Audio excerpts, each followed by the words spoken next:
Hello friends, welcome to my channel study with Shruti. So guys, इस video में हम discuss करेंगे निमोनिया या फिर जिसको हम कहते हैं एस्पिरेशन निमोनिया। इसमें क्या होता है, निमोनिया में या एस्पिरेशन निमोनिया में हमारे लंग्स जो है वो ज़्यादा अफेक्ट होते हैं। मोस्टली क्या होता है, लंग्स ही अफेक्ट होते हैं। और इसमें होता क्या है, इन्फेक्शन की वजह से जो हमारे लंग्स की जो पैरेन्काइमल लेयर होती है उसकी इन्फ्लामेशन हमें देखने को मिलती है। तो infection and inflammation of lungs parenchyma, ठीक है। और ये प्राइमली किसको अफेक्ट करता है, जो हमारा टर्मिनल एयरवे होता है या फिर जिसको हम एयर सैक्स भी कहते हैं, दैट इज़ एल्वियोली। तो ये सबसे ज़्यादा और सबसे पहले क्या है, हमारी जो एल्वियोली होती हैं लंग्स की, उनको अफेक्ट करता है। क्लासिफिकेशन की अगर हम बात करते हैं तो ये 3 टाइप की होती है: लोबर निमोनिया, ब्रोंकर निमोनिया और इंटरस्टिशियल निमोनिया। लोबर निमोनिया में क्या आता है कि ये जो लोब्स होते हैं हमारे लंग्स के, तो ये फर्स्ट और सेकंड 2 लोब्स को इन्वॉल्व करता है। ब्रोंको निमोनिया की अगर हम बात करते हैं तो ये लंग्स और जो ब्रोंक्यूल्स होते हैं उनको इन्वॉल्व करता है। और इंटरस्टिशियल निमोनिया में क्या होगा, जो हमारे लंग्स का इंटरस्टिशियल स्पेस होता है उसको ये इफेक्ट करता है, तो उसको हम कहते हैं इंटरस्टिशियल निमोनिया। उसके बाद हम बात करते हैं टाइप्स की। तो टाइप्स के बेस पे जो ये निमोनिया है ये 6 टाइप का है।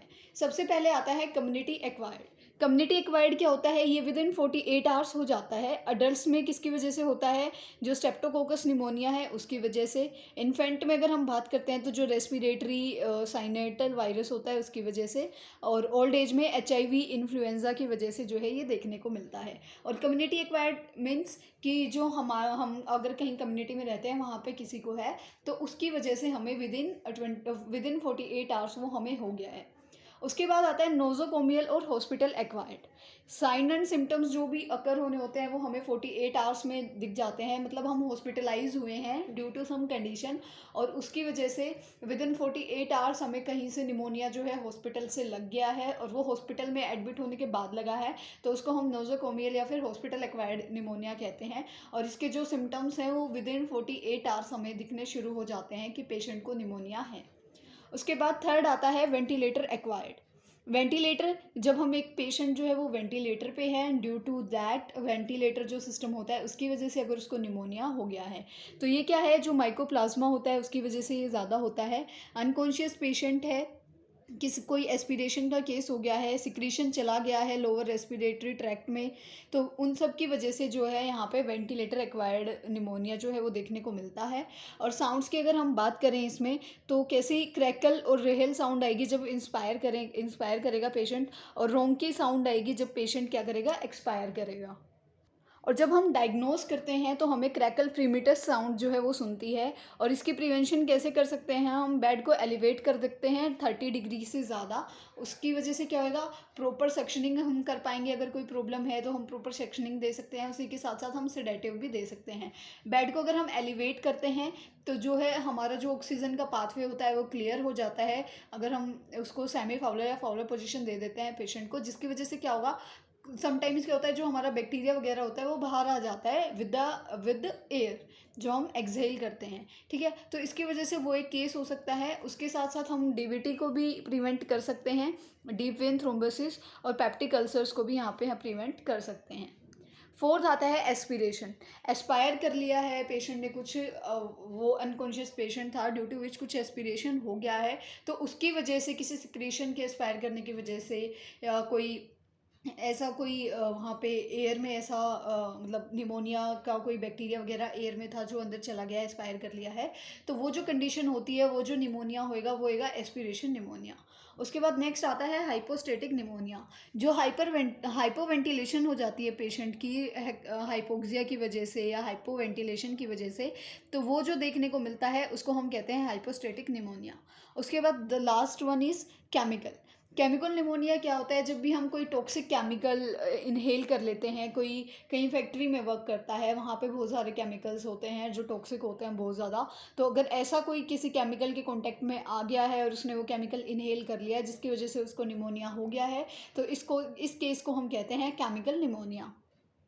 उसके बाद हम अब डिस्कस करते हैं कि इटियोलॉजी यानी कि कोजेज़ क्या क्या हो सकते हैं, क्या क्या ऐसे चीज़ें हैं जिसकी वजह से हमें निमोनिया हो सकता है। तो सबसे पहले आता है बैक्टीरियल, यानी कि बैक्टीरिया, कौन कौन से ऐसे बैक्टीरिया हैं जिनकी वजह से हमें निमोनिया हो सकता है। तो जो हमारा स्ट्रेप्टोकोकस निमोनियाई है उसकी वजह से हो सकता है, जो स्टाइलोकोकस ओरियस है उसकी वजह से भी हमें जो है निमोनिया हो सकता है। उसके बाद बारी आती है वायरस की। वायरस भी जो है ऐसे होते हैं जिनकी वजह से हमें निमोनिया हो सकता है। तो सबसे पहला आता है राइनो वायरस, उसके बाद इन्फ्लुएंज़ा और कोरोना। ये तीनों ही वायरस ऐसे हैं जिनकी वजह से हमें क्या है, निमोनिया हो सकता है। उसके बाद बैक्टीरियल, वायरल और फंगल, तीनों ही चीज़ें जो हैं ऐसी होती हैं जिससे हमें निमोनिया हो सकता है। तो फंगल जो होते हैं उनकी वजह से भी हो सकता है। उसके बाद प्रोटोजोआ है, अगर वो वहाँ पे एंटर कर गया बॉडी में कहीं से, तो प्रोटोजोआ भी निमोनिया कोज कर सकता है। एस्पिरेशन केस का भी केस हो सकता है, और केमिकली भी हमें जो है निमोनिया होने के चांसेस हो सकते हैं। उसके बाद आता है रिस्क फैक्टर्स, कि कौन कौन से ऐसे पेशेंट्स होते हैं जो ज़्यादा रिस्क पे होते हैं, या कौन किन लोगों में निमोनिया होने के चांसेस ज़्यादा होंगे, कौन ज़्यादा सस्पेक्टेबल हैं।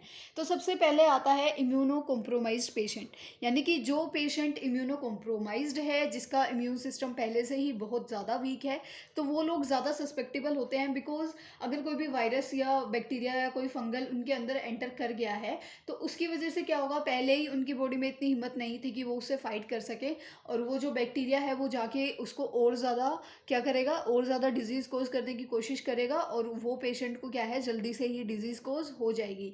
उसी के साथ साथ अगर मान लो कि इम्यूनो कॉम्प्रोमाइज पेशेंट है, उसको पहले से ही ऐसी कोई डिजीज़ है जैसे कि HIV वगैरह की, उसकी इम्यूनिटी बहुत ज़्यादा वीक है, उसको हमने हॉस्पिटल में एडमिट करा दिया, और उसके साइड में जो है कोई निमोनिया का पेशेंट है या कुछ ऐसी कंडीशन है, तो उसकी इम्यूनिटी वीक होने की वजह से बैक्टीरिया, वायरस या जो भी है वो उस पर बहुत ज़्यादा जल्दी अटैक करेगा, और उसका जो इम्यूनिटी है वो तो वीक है, तो वो इतना ज़्यादा फाइट नहीं कर पाएगा, और उसको डिजीज़ होने के चांसेस जो हैं वो इंक्रीज़ हो जाते हैं। उसके बाद सेकंड आता है condition interfere normal drainage of lungs, यानी कि किसी की ऐसे प्रॉब्लम है कि जो लंग्स है उसकी नॉर्मल ड्रेनेज नहीं हो पा रही है, कोई ना कोई इसमें प्रॉब्लम है, तो वो एक केस होता है। उसके बाद आता है स्मोकिंग। स्मोकिंग कैसे होता है, जो लोग स्मोकिंग करते हैं, हमें पता है कि स्मोक करने से जो टोबैको होता है वो जाके हमारे लंग्स को अफेक्ट करता है। अगर वो हमारे लंग्स को अफेक्ट करेगा, तो लंग्स अफेक्ट हो रहे हैं तो ऑलरेडी सी मतलब एक नॉर्मल सी बात है कि लंग्स ऑलरेडी अफेक्टेड हैं, और उसके बाद अगर आ रहा है हमारे पास कोई बैक्टीरिया, वायरस एंटर कर गया है, या कोई केमिकल टॉक्सिन हमने इनहेल कर लिया है, तो वो और ज़्यादा जाके उसको वहाँ पे प्रॉब्लम क्रिएट करेगा। सेम एज़ एयर पोल्यूशन में भी ऐसे ही होता है। उसके बाद अगर किसी को डिजीज़ कंडीशन है, क्रोनिक डिजीज़ कंडीशन है, जैसे कि डायबिटीज़ और कैंसर, हमें पता है कि अगर किसी को डायबिटीज़ होती है तो वो पेशेंट किसी दूसरी कंडीशन से ज़्यादा जल्दी जो है अट्रैक्ट करता है, दूसरी कंडीशन को अपनी तरफ ज़्यादा जल्दी जो है वो अटैक करती हैं, तो वो एक केस जो है यहाँ पे होता है। और जिसको डायबिटीज़ हो जाती है तो उसमें ये चीज़ भी देखने को मिलती है कि वो ईज़िली किसी चीज़ से हील नहीं कर पाता है, जो है कोप अप मैकेनिज्म जो होता है हमारी बॉडी का वो स्लो हो जाता है। उसके बाद एस्पिरेशन अभी हमने पढ़ा था। उसके बाद ओल्डर एज, जैसे जैसे हमारी ओल्ड एज होती है तो हमने देखा है कि हमारे जो बॉडी होती है वो अपना काम करना जो है वो स्लो कर देती है, बॉडी अपना काम करने में बॉडी को जो है इतना फास्ट काम नहीं कर पाती है। उसके बाद नेक्स्ट आता है COPD। COPD यानी कि constructive obstruction of that is, ठीक है, कि हमारे क्या हो रहा है, मतलब ऑब्स्ट्रक्शन हो रहा है, ठीक है, मतलब क्या है कि क्रोनिक ऑब्स्ट्रक्टिव पल्मोनरी डिजीज़ ये एक है। तो इसमें मोस्टली होता क्या है कि जो हमारा पल्मोनरी का पाथवे होता है वो ऑब्स्ट्रक्टिव हो जाता है, उसमें हम जितना मर्जी उस ट्राई कर लेते हैं, लेकिन वो क्या होता है, हमारा जो पाथवे जो पल्मोनरी डिजीज़ ऑब्स्ट्रक्टिव है वहाँ पे कुछ ना कुछ ऑब्स्ट्रक्शन आ रहा है, वो जाके हमारे लंग्स को अफेक्ट कर रहा है, तो क्या होएगा, वहाँ पे हमें ज़्यादा चांसेस होंगे निमोनिया होने के। उसके बाद हम डिस्कस कर लेते हैं पैथोफिजियोलॉजी। पैथोफिजियोलॉजी की अगर हम बात करते हैं तो जो भी इटियोलॉजिकल फैक्टर्स होते हैं, जैसे कि एस्पिरेशन हो गया, वैप यानी कि वेंटिलेटर एसोसिएटेड जो निमोनिया होता है, या कोई सिक्रीशन इंक्रीज है, डस्ट पार्टिकल या फिर माइकोप्लाज्मा, इन सब की वजह से क्या होगा, ये सारे हमारी बॉडी में जो है इन्वेड करेंगे थ्रू क्या है, इन्हेलेशन की वजह से भी हो सकता है, या हमने कुछ खा लिया उसके अंदर था तो इंजेक्शन की वजह से भी हो सकता है। ये जैसे ही हमारी बॉडी में जाएंगे, ये हमारे रेस्पिरेटरी का जो लोअर पार्ट होता है हमारे रेस्पिरेटरी ट्रैक्ट का, उसको अफेक्ट करेंगे। वहाँ पे अफेक्ट करेंगे तो जो बैक्टीरिया है वहाँ पे जाके मल्टीप्लाई करेगा। बैक्टीरिया मल्टीप्लाई करेगा तो क्या होगा, जो हमारे WBCs हैं वो इंक्रीज़ होंगे, ग्लोबुलेट सेल जो हैं वो भी इंक्रीज़ होंगे, और जो हमारे टॉक्सिन्स वगैरह हैं, एक्सुडेट वगैरह हैं, वो रिलीज़ होंगे, और जो न्यूट्रोफिल्स हैं वो इंक्रीज़ हो जाएंगे। उसके बाद क्या होगा, म्यूकस जो प्रोडक्शन है वो इंक्रीज़ होएगी, क्योंकि बैक्टीरिया वहाँ पे मल्टीप्लाई कर रहा है तो म्यूकस प्रोडक्शन इंक्रीज़ होएगी, बिकॉज ये सारी चीज़ें वहाँ पे बढ़ रही हैं, ठीक है। फिर बैक्टीरिया को और ज़्यादा फेवरेबल कंडीशन मिल जाती है, फेवरेबल कंडीशन मिलेगी तो उसके बाद क्या होगा, एंटीजन एंटीबॉडी रिएक्शंस होगा, बिकॉज न्यूट्रोफिल्स वगैरह मैक्रोफेजेस वगैरह रिलीज हो रहे हैं, तो जो एंटीजन यानी कि बैक्टीरिया, ठीक है, तो बैक्टीरिया और जो हमारे मैक्रोफेजेस थे दैट इज़ एंटीबॉडी, तो वो दोनों की रिएक्शन वहाँ पे होगी। वहाँ पे रिएक्शन हो रही है तो हिस्टामिन यानी कि रिलीज होंगे, यानी कि जो एलर्जी के साइन एंड सिम्टम्स होते हैं एनर्जी को कोप अप करने के लिए, वो यहाँ पे रिलीज होएगा। उसकी वजह से इन्फ्लामेशन देखने को मिलेगी। इन्फ्लामेशन होगी तो ओक्यूलेट कर देगी एयरवे को, ओक्यूलेट मतलब उसको कंस्ट्रक्टिव करने की कोशिश करेगी, क्योंकि देखो वहाँ पे पहले से ही एक नैरो पाथवे तो होता ही है, ठीक है। अब वहाँ पे इन्फ्लामेशन हो रही है तो पाथवे क्या होगा, कंजर्वेटिव होता जाएगा, नैरो होता जाएगा, और इसकी वजह से क्या होगा, O2 डिक्रीज होएगी बॉडी में और CO2 इंक्रीज हो जाएगी, यानी कि हाइपोवेंटिलेशन देखने को मिलेगी। हाइपोवेंटिलेशन देखने को मिल रही है तो एल्वियोली जो है वो कोलैप्स हो जाएंगी, और जो स्पेस है, डेड स्पेस जो है वो देखने को मिलेगा लंग्स में, यानी कि सेलो रेस्पिरेशन रहेगी, फाइब्रोटिक चेंज आएगा, और जो हमारे लंग्स हैं वो कंसोलिडेशन हो जाते हैं, यानी कि एट लास्ट हमें निमोनिया जो है हो जाता है। अब हम बात कर लेते हैं साइन एंड सिम्टम्स की, कि हमें निमोनिया हो जाता है तो हमें क्या क्या देखने को मिलेगा। अभी हमने पढ़ा कि हमारी O2 जो है वो डिक्रीज़ हो रही है और CO2 इंक्रीज़ हो रही है, लेकिन पाथवे क्या होता है, वो ओक्यूलेट हो रहा है, ठीक है। तो डिफ़िकल्टी होएगी ब्रीदिंग में, शैलो ब्रीदिंग होएगी, डीप ब्रीदिंग होएगी, लेकिन क्या होगा, बहुत खिंच खिंच के जो है हमें सांस आएगा, तो डिफ़िकल्टी होएगी ब्रीदिंग में।